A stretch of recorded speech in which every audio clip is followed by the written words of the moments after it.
The Chicago Bulls are the latest team to give the 7'3" basketball star significant consideration. Kai Sotto previously worked out with the New York Knicks, Cleveland Cavaliers and Orlando Magic. Join us as we see the reasons why the Chicago Bulls show interest in drafting Filipino NBA prospect Kai Sotto. But before we proceed, let us make first some shout out. Shout out to Shirey Lopez. Thank you for your support. I do random shout out from my subscribers. If you want to get mentioned on my next video, subscribe now.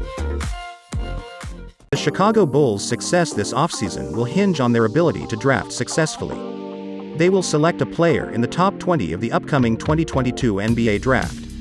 While players like Ohio State's E.J. Liddell and Kentucky's Ty Washington have been connected to the Bulls, it won't be the only critical draft decision they make. Undrafted free agents have grown increasingly crucial in recent years, as players like Duncan Robinson and Austin Reeves have demonstrated. According to a recent report, the Bulls may be hoping to do just that. The Bulls brought in Adelaide 36ers big man Kai Sotto for a workout, according to Daniel Greenberg, a well-known Chicago sports reporter. The 7'3" center appeared in 23 games for the 36ers last season. In 15.3 minutes per game, he averaged 7.5 points, 4.5 rebounds, and 0.8 blocks. Sotto isn't mentioned in many mock drafts, but his youth and size make him an intriguing possibility to keep an eye on if he goes undrafted. ESPN's Eros Villanueva wrote a two-part series on Sotto heading into the NBA Draft, analyzing the positives and negatives of his offensive and defensive game. Offense review.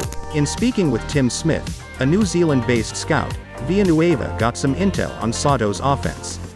Sotto thrives in the pick and roll, according to him, and his movement is excellent for a prospect of his size.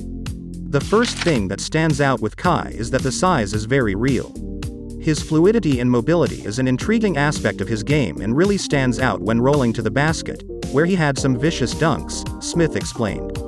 In addition, scouting expert Michael Hoban of the Pick and Roll, an Australian independent basketball publication, praised Sotto's unique offensive skill set, noting that he has a ton of potential on that end of the court. There's no doubt that Sotto is a skilled big man. His touch, particularly on short floaters, stood out as a skill he can use to get points around the rim, and he had some fun moments as a lob threat as well, said Hoban.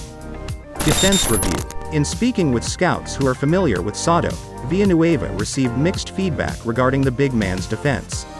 The 36ers scouting director, Theodore Chan, has high respect for Sotto. Given his defensive motor and willingness to run the floor, I think he has the right mindset suited for the NBA, Chan noted.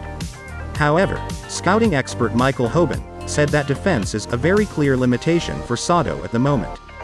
This has to do with Sotto's one-dimensional, drop coverage style defense, though Hoban also admitted this to be a fixable flaw. Drop bigs can still find ways to be effective on the defensive end of the floor. If Sotto can develop the things in his control, such as his strength, his awareness and his technique, he could grow into a strong rim-protecting presence that could anchor an effective defense, Hoban stated. Because of his unique skill sets on both ends of the court, the unicorn prospect, Kai Sotto, is a very intriguing prospect for the Bulls to examine. What are your thoughts on this video? Let us know by leaving comments below. If you enjoyed watching, you may also watch the video in your screen, Kai Sotto vs. Chet Holmgren comparison.